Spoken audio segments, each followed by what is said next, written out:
and you have another methyl on the nitrogen, and this is only just the plus isomer or the S enantiomer, so this is the dextromethamphetamine.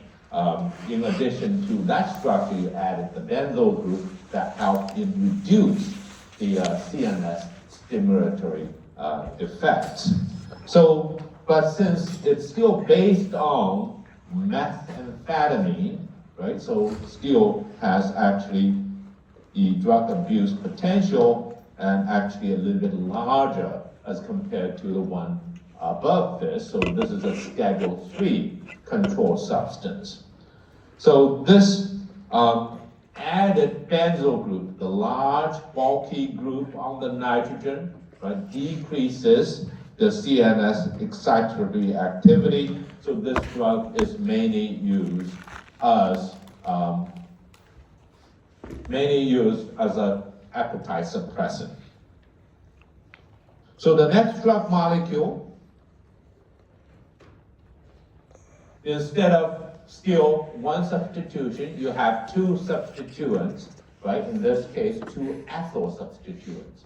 Ethyl is larger than the methyl, right? And two substituents would decrease CNS activity. So what you are seeing, the central structure activity relationship for anorexians is you have more substitutions, right? With the two methyls, you have less CNS stimulatory activity, and you also have the other methyl at the C alpha position. In addition to the C alpha position, methyl group, you have a CO double bond at this beta position to the nitrogen. So this is a ketone. So this is diethylpropion. So this, again, is a drug with reduced abuse potential as compared to, of course, amphetamine, methamphetamine. So this is a Schedule 4 control substance. So with the two ethyl groups, it decreases CNS stimulatory activity and also decreases cardiovascular side effects while maintaining still the anorexian properties. So this is drug, of course, used in body weight control, but because you still have the chiral center here, so what's used in the clinic is still a racemic mixture. So right, you have plus and minus because of the chiral center you have here. So this is still mainly used as an appetite suppressant, diethylpropion. So the next drug molecule is phendimetrazine. Dimetrazine, so the middle you have di and you have me, Me, so that means you have two methyl groups. So in this case, one methyl is on the nitrogen, the other methyl is at the alpha to the nitrogen, but this is in a ring system. But if you don't look at the ring, only look at, say, this part of the molecule, right? So this is exactly the same as dextromethamphetamine, right? So this is dextromethamphetamine.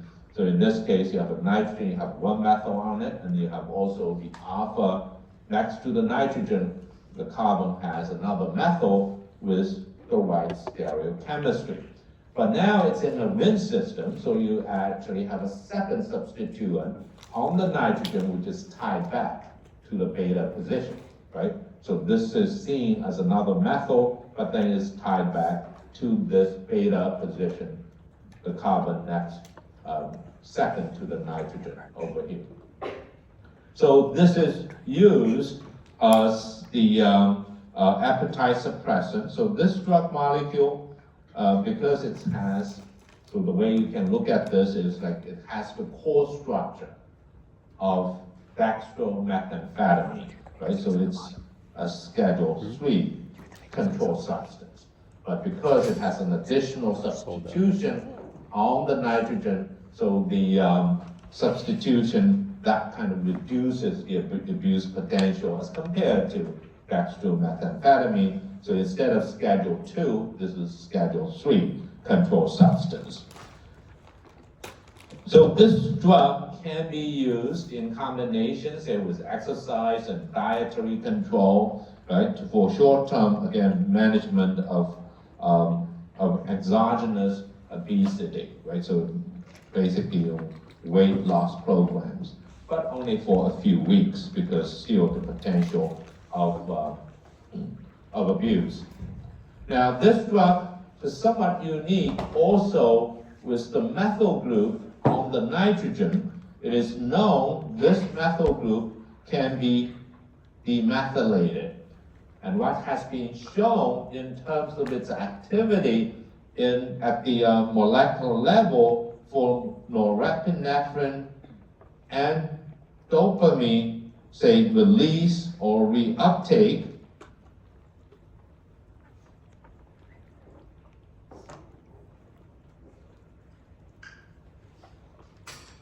this is the main mechanism of action of this type of drug molecule. You have dopamine and norepinephrine reuptake or release, so affects these two processes. If you inhibit the reuptake, you have more of these neurotransmitters. If you promote the release, of course, you have more in the synapse. What's shown is this drug molecule with the methyl on it actually does not affect much of these functions. But if you remove the methyl, it becomes phenmetrazine. So demethylation, right? Remove the methyl, it becomes phenmetrazine.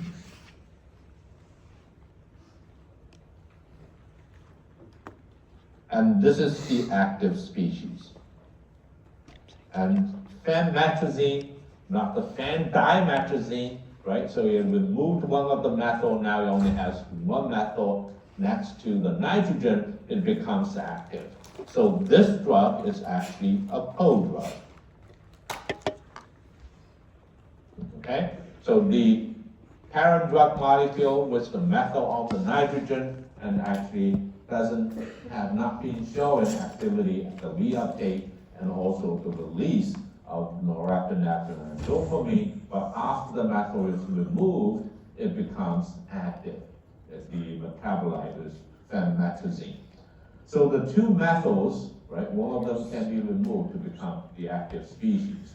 And if you look at the Wnt system, you have the SS stereochemistry, but relative orientation of the methyl on the Wnt and the phenyl on the Wnt, you can see they are opposite sides. One is pointing to the back, the other one is pointing towards you. So this is also often referred to as trans, right? In terms of configuration, it's trans between these two substituents relative to the Wnt system. And this, of course, is used in the salt form with tartaric acid, right? So you see this is tartrate with 2 carboxylic acid, 2 hydroxy groups in the Wnt, in the middle carbons between the two. So this is phendimetrazine is known to be a prodrug. It has to be demethylated to become the active species in terms of affecting norepinephrine and dopamine reuptake and release. Reuptake is inhibition, release is really promote the release of of norepinephrine and dopamine. So these are the phenethylamine analogs that I use as anorexia. So here I want to specifically talk about another drug molecule which is kind of interesting but not really a CNS stimulant. Right? So if you look at this drug molecule, which is called orlistat, and with the 2 trade names, Xanical and also Allied, right? So we have 2 brand names, Xanical and Allied. So looking at the structure is very different from the earlier structures that we have been studying. If you look at this, so you have a 4-member Wnt with a carbonyl and also an oxygen in the Wnt system. So this is what referred to as lactone. So when you have an ester in a Wnt system, it's referred as a lactone. but the oxygen is attached to the beta carbon, so this is the alpha, this is beta, right? So it's a beta lactone, just like beta lactam, when this oxygen is a nitrogen, right? That's a lactam with an amide, but in this case, it's a beta lactone. Still, it's a four-member ring system. It's rather strange, so it's not a very stable compound, or rather reactive compound. So in this case, this is actually a irreversible inhibitor of pancreatic lipase.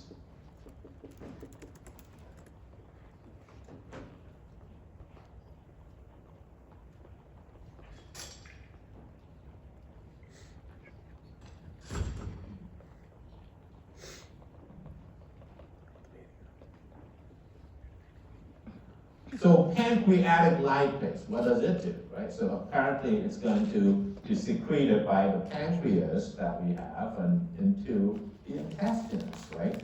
So the lipase, what this does is really converted triglyceride.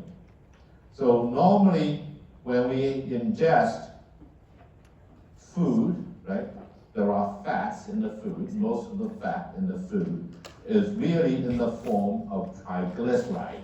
So that means it's a 3 carbon with 3 oxygen attached to it, and each of the oxygen is acylated, right? Triglyceride. So 3 esters. So in this case, the 3 ester triglyceride doesn't really get absorbed in our system. We don't absorb triglyceride.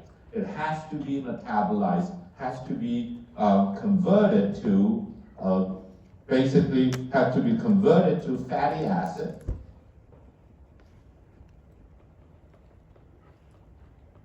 Plus monoacyl glycerol, right? So triglyceride is triacyl, so 3 fatty acids linked to a triol, like 3 alcohols. But you can hydrolyze 2 of the alcohols to become 2 molecules of fatty acids, and then you have remaining 1 acyl group still attached to the glycerol. So MAG is monoacyl glycerol. So that means with 1 fatty acid attached to this triol, 1 hydroxy is forming the ester.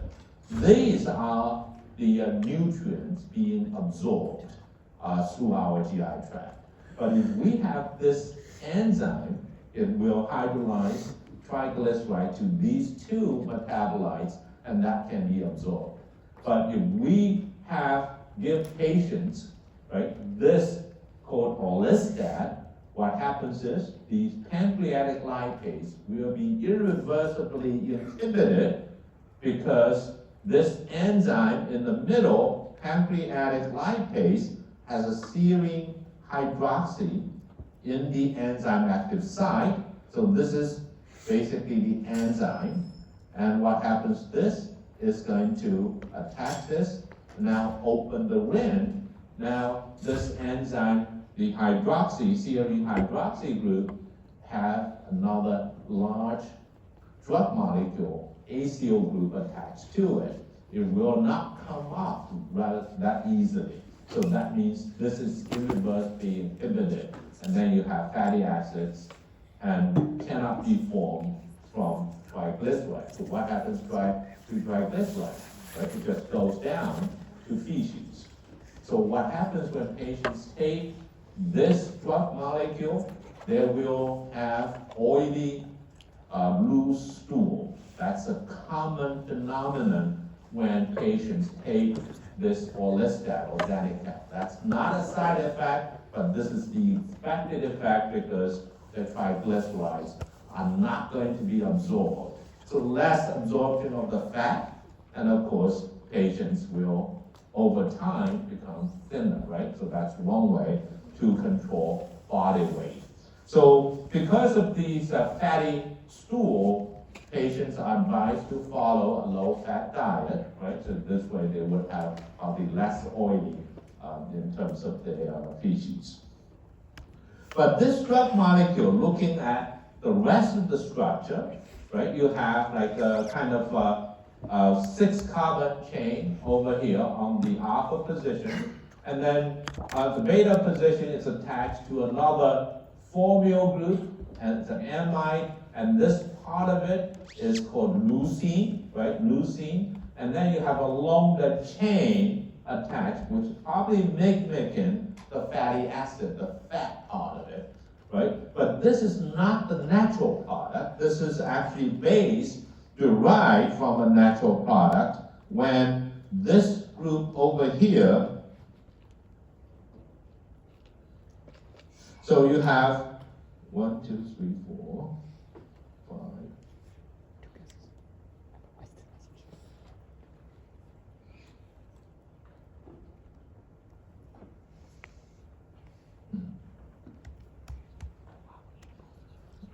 So what happens is, this is a longer chain, right? 1, 2, 3, 4, 5, 6, 7, 8, 9, 10, 11. So you have 11 carbons. So the natural product has really 2 double bonds in the middle of this fat chain. And this has been reduced, right, in the formation of orlistat. Or maybe synthetically, they started with a fully saturated fatty acid chains, not fat, like alkyl chains in this case, to make this product. So the natural product is called lipstatin. So this drug, orlistat, is really designed and based on a natural product. By changing these 2 double bonds and have them fully saturated, and this is for stability reasons, because with the double bond, what happens to them? You can form your peptides metabolically, right? And then you can have really instability, so you're causing more problems. If you have it become fully saturated, you would have less of that stability issues, and also it's simpler, right? It's just going to have a 11 carbon chain. Now you without the double bonds. So this lipstatin is really isolated from bacteria, right? Streptomyces toxi. So it's a gram-positive bacteria that gives you this particular natural product. So we have now make it into another drug molecule. The drug molecule itself is not a natural product. It's a synthetic analog of lipstatin. So this is the orlistat, or with the trade name Xanethal and also Align. So we have been talking about the drug molecules in terms of indications, amphetamine, methamphetamine, right? Those drug molecules have been used for the treatment of ADHD. But we know amphetamine, methamphetamine are Schedule II controlled substances. They are very addictive. So there are other drugs that can be used for the treatment of ADHD. So what is ADHD, right? So we know it stands for Attention Deficit Hyperactivity Disorder, and it has 3 types. 3 subtypes. One is predominantly inattentive, which is used to refer to as ADD, but nowadays the terms are just ADHD without ADD, right? So this predominantly inattentive, that's one subtype for ADHD. The second type is predominantly hyperactive impulsive. That's the second type. And then you have the third type, that means it's combined with these the 2 types. So ADHD mostly affects males, and usually they go away when during the age of 12 to 18. Some of the manifestations, really difficulty in terms of learning and focusing on the tasks being given, and sometimes, of course, the inability to concentrate and easily distracted, restlessness, and impulsive behavior and hyperactivity. So what are the causes? the three neurotransmitters that we have been talking about: norepinephrine, serotonin, and dopamine. So these are the three neurotransmitters are believed to be implicated in at least as causes of the of ADHD. The lack of these, right? Usually the lower concentration of these of these neurotransmitters. So what are the treatments? Usually with CNS stimulants, including amphetamine and methamphetamine, and also some more selective ones or less likely to be abuse drugs that we are going to be talking about today.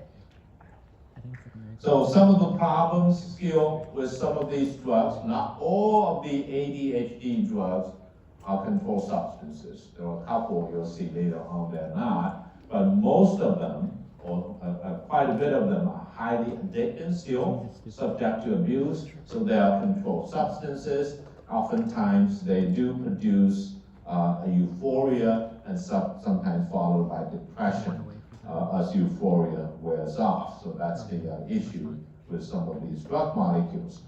So one of the drugs that's have been used since the 1950s, so is Ritalin. Ritalin was first marketed in 1955. So this is methylphenidate, right? If you look at the structure of methylphenidate, it's a ring system. This would be piperidine, 6-member ring with 1 nitrogen in the ring system, piperidine. And then you have attached to the alpha position of piperidine, and you have another carbon with a phenyl ring attached to it, and then you have methyl ester attached to this group. So you can see we kind of drawing the structure in this kind of orientation. I think in organic chemistry, you probably have learned about a projection called Fischer projection, right? Where you learn about carbohydrates, sugars, you learn about Fischer projection. So this is drawn in a Fischer projection. So with the chains up and down, you are looking at each of these atoms, this carbon, the bonds up and down are pointing away from you, and the bonds on the left and the right are pointing towards you. So you're looking at these atoms individually. So what you see in this carbon with the 2 nitrogens, with nitrogen and hydrogen pointing towards you, and this methyl, like alkyl chain, and the bottom pointing away from you. And then you come down to the next one here, the ester is pointing towards you, and the hydrogen is pointing towards you, and the phenyl is to the back. So it's kind of like this, right, looking at the structure. So what you see, I have shown 2 structures, and you will put a mirror in the middle, they are mirror images, right? So you can see the one on the left is just the image, the mirror image of the one on the right. So that means these 2 are enantiomers. And you also look at the structure with the amino, the nitrogen in the ring, and the carbonyl esters on the right. They're on 2 separate sides of the Fischer projection. So this is what's called threoisomers. So if they're on the same side, do you know what they're called? Threo, and the other one is erythro, okay? Threo and erythroisomers. So threo is when these 2 substitutions are on 2 separate sides. If you move this to this side, that would be a diastereomer. That would be called erythroisomers. So in this case, what we have is 2 threoisomers. They are mirror image of each other, so that means they are enantiomers in these 2 isomers. So what we are seeing, right, methylphenidate in 1950s when it's first marketed, it's plus and minus. So one would be probably to the left, the other one would rotate the polarized to the right. So this is a mixture of 2 enantiomers. And you can see that these 2, of course, as a mixture, and because there are stereoisomers, because they're binding to biological targets, they're often stereospecific. So actually, one of the enantiomer is more active than the other one. So you can see the other drug under this is called dexmethylphenidate. So that means it's only the dextro isomer, in this case it's the RR isomer, and that's the more active enantiomer. So in this case, I think the differences between these activities can be 400-fold differences. So we're looking at, this is the first of all, you have the 3O mixture. 3O mixtures compared to erythro.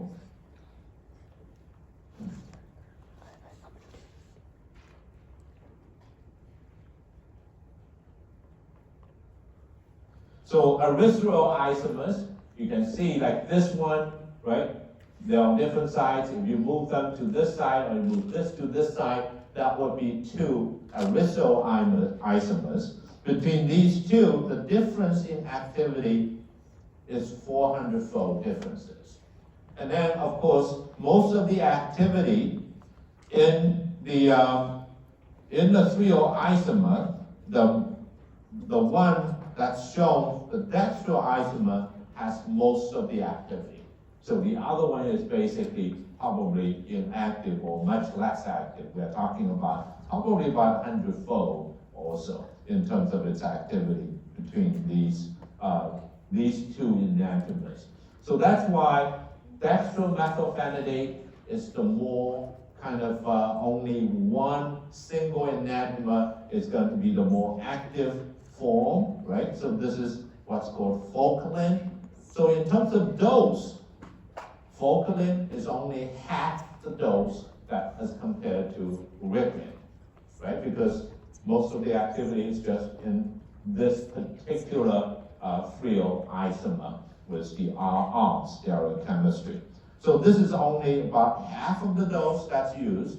So when you administer drug molecules, that means you prefer probably to use the Focalin, which is really marketed much later as compared to 1955. It's almost 45 years later.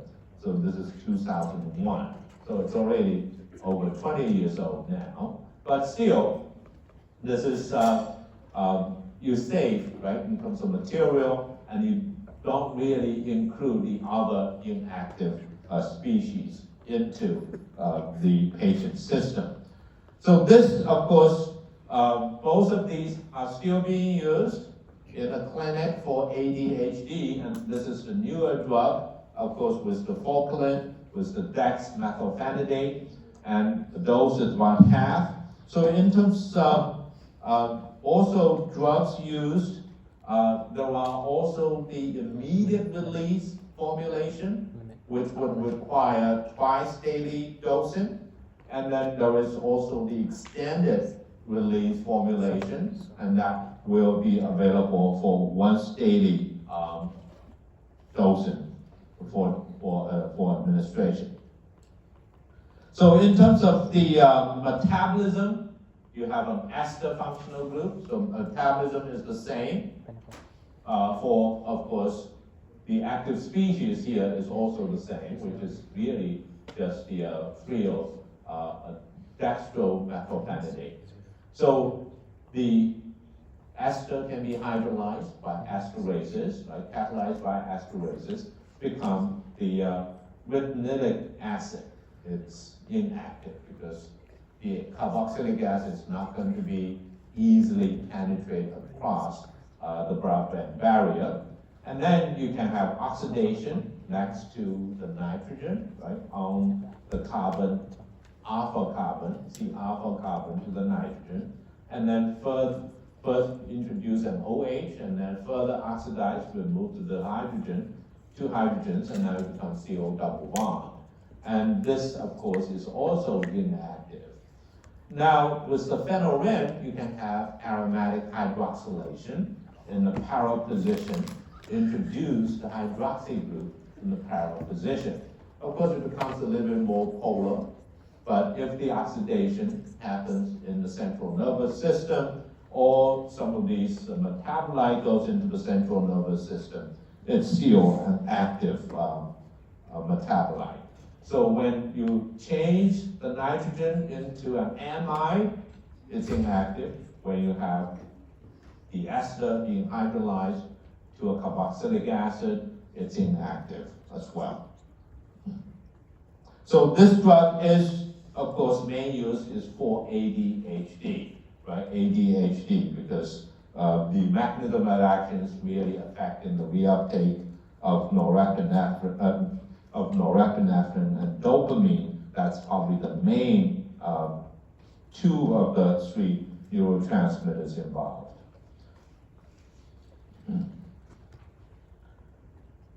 So the next drug molecule is related to this, but a prodrug of dexmethylphenidate, right? So if you look at this structure over here, so on the left part of it, this is exactly the same, right, as the dexmethylphenidate,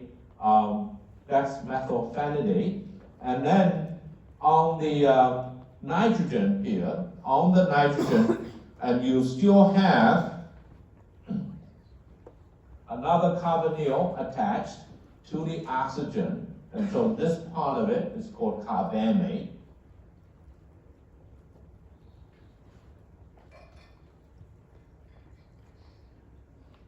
So this is carbamate, still considered relatively stable because it's not going to be hydrolyzed that easily by esterases.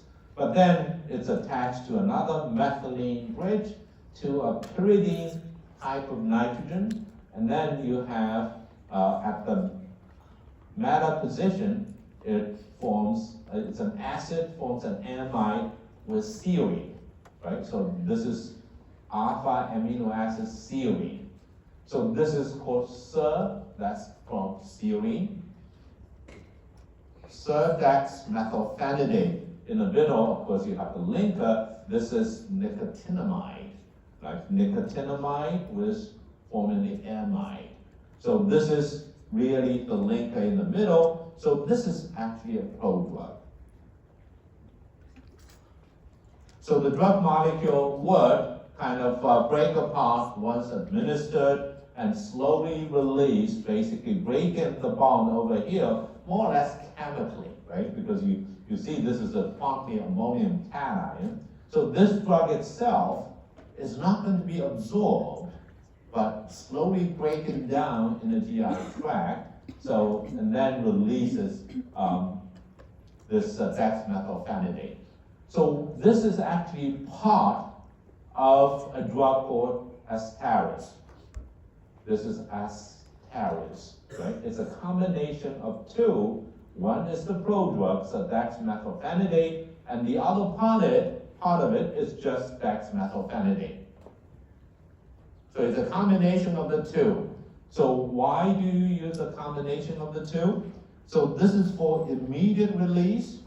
So once the patient takes the drug, it immediately releases what's in, say, the tablet, so dexmethylphenidate.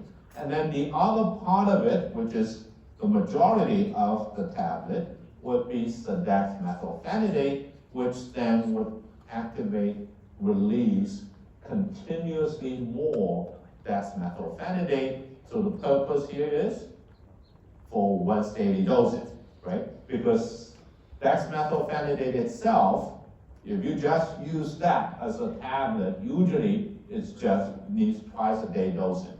But in this case, you have another component with a slow releasing prodrug. So oftentimes one of the doses is 39.8 milligram of the prodrug plus 7.8 milligram of the immediate release in dexmethylphenidate, right? So that part of it is immediate release, and then you have another prodrug which is slowly released and provided more or less continuously over an extended period of time. So this is for QD dosing, once daily dosing. Now, the prodrug itself is a Schedule 4 controlled substance. Dexmethylphenidate is a Schedule 2 controlled substance. Did I mention that earlier? Okay, so here, Schedule 2 controlled substances. So that means it has higher abuse potential, right? So Asteris, because it contains dexmethylphenidate, it is still a Schedule 2 controlled substance because it contains the immediate release portion of it, right? So it's still a Schedule 2 controlled substances, even though the prodrug part of it is a Schedule 4, but it also contains part of the Schedule 2 dexmethylphenidate. So this is a prodrug approach to slowly release dexmethylphenidate. So the next drug molecule is lisdexamfetamine. And of course, this drug is really just for ADHD, right? So if you look at the next drug molecule, lisdexamfetamine, list comes from actually lysine. So this is looking at the structure here. This is L-lysine. And it changed to LIS instead of LYS, just when they come up with the generic name. Dexamphetamine, so it means looking at the rest of the structure, is an amphetamine, but with the most active stereochemistry at the C-alpha position, right? So this is this dexamphetamine. So what you see, this is actually designed as a prodrug to release dexamphetamine over time, right? So this is a way to really avoid probably some of the abusing potential of dexamphetamine. Even though this drug is still a Schedule 2 controlled substance, so it still contains dexamphetamine. But in terms of the abuse of potential, it's a little bit lower because the people, when they try to abuse this drug, it will take a little bit of time to hydrolyze like the lysine from this prodrug itself, right? So this is the prodrug Vyvanse. So this is a drug that was approved in 2007. So this drug molecule is used for ADHD and also for moderate to severe BED, binge eating disorder. Okay, so this is actually a neurological condition, neuropsychiatric disorder characterized by recurrent episodes of eating too much food, large quantity of food, and a feeling of not being able to control themselves, right? So this is actually affecting probably about 8% of the US adult population. So moderate to severe binge eating disorder, this of course is usually 18 years and older, right? And also in terms of the ADHD, that's usually 6 years and older for these patients. So this drug, as you see, it's designed as a prodrug. Initially, the design is really for this drug to be activated in the GI tract or in the liver during first pass metabolism, right? But later it was found the activation is not in the intestines or in the liver. It's actually by an enzyme in the red blood cells, but the enzyme has not been identified. So the activation of this dexamphetamine is by an unknown enzyme residing in the red blood cells, not during first pass. So the activation, so it's still slow relatively as compared to, of course, the immediate release dexamphetamine. But it's still a Schedule 2 controlled substance. So this is this dexamphetamine. And then the drug molecule here Now, there are two drugs on the right-hand side. One is called atomoxetine, the other one is viloxazine. And these two drugs actually are not controlled substances, right? So these two are not controlled substances. They're has less CNS stimulatory activity. They're often considered as non-stimulant. So atomoxetine, so you can see the structure.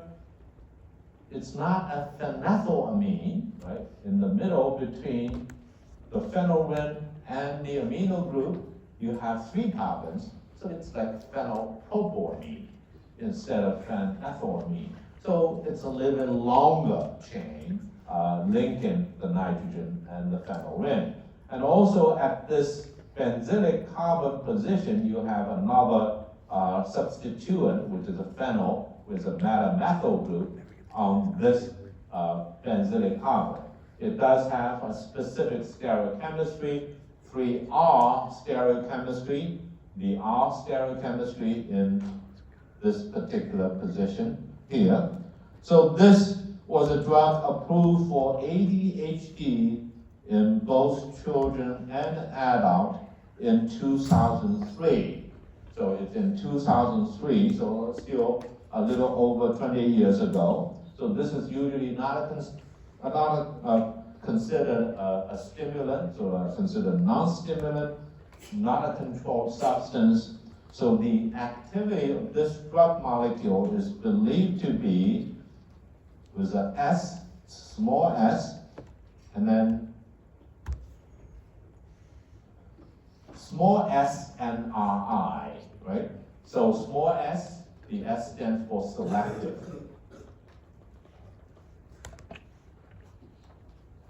It's a selective norepinephrine reuptake inhibitor. So it doesn't affect serotonin or dopamine in terms of the reuptake inhibition. So this is the mechanism, a selective norepinephrine reuptake inhibitor. It's not a capital S. There are capital S and RIs, that stands for serotonin and norepinephrine reuptake inhibition. But small s here is for selective norepinephrine reuptake inhibition. So in terms of metabolism, of course, you're going to have hydroxylation, right, in the para position, and followed by glucuronidation. And of course, you have the methyl group. There is a potential of this being demethylated, and also this ring, you can have this other phenyl ring can also be having metabolism associated. So this is, of course, an oral drug. This is used for ADHD in both children and adults. So the next drug molecule is viloxazine. So this actually was an old drug repurposed for ADHD, right? So the old drug, of course, have a different trade name, but the new drug now is Helbree. So this was a drug repurposed for, let me see, because the drug initially, this was repurposed in 2021,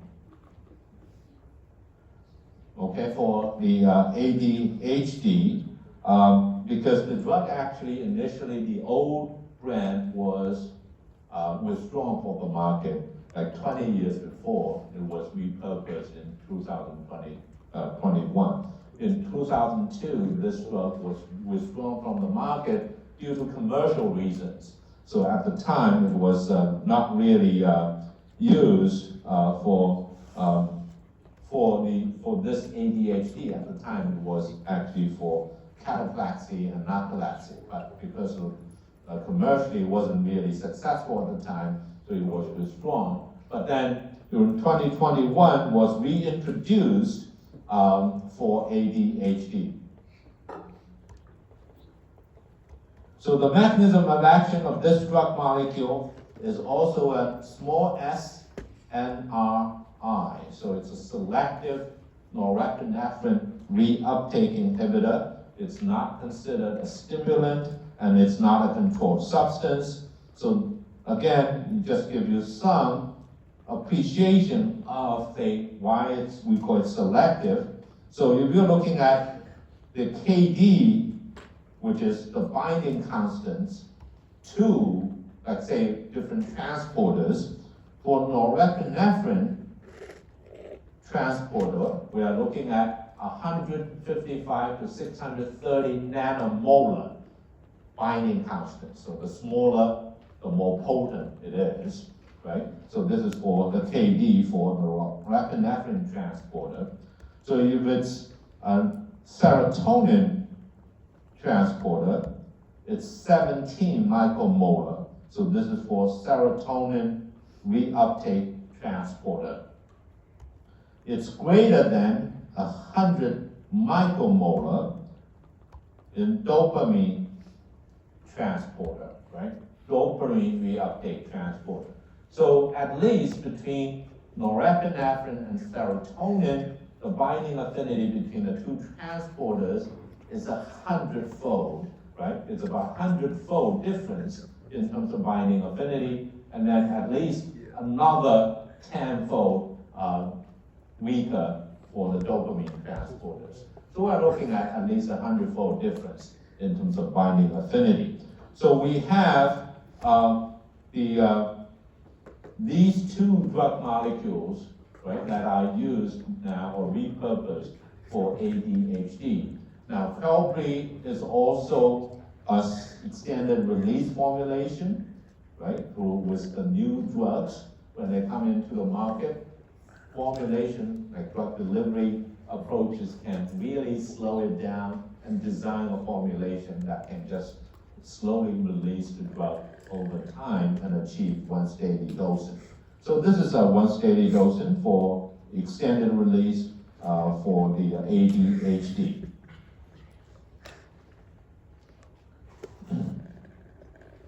So I'm going to stop here, but at the end, just to give you another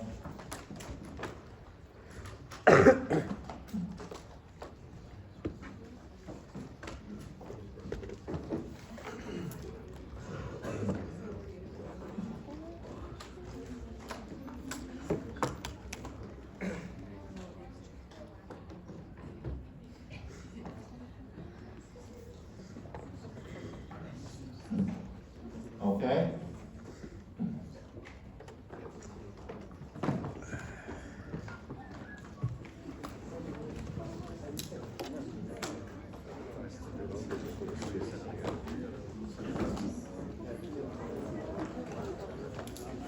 Again, thank you for coming to the last lecture before Thanksgiving break. Enjoy your Thanksgiving.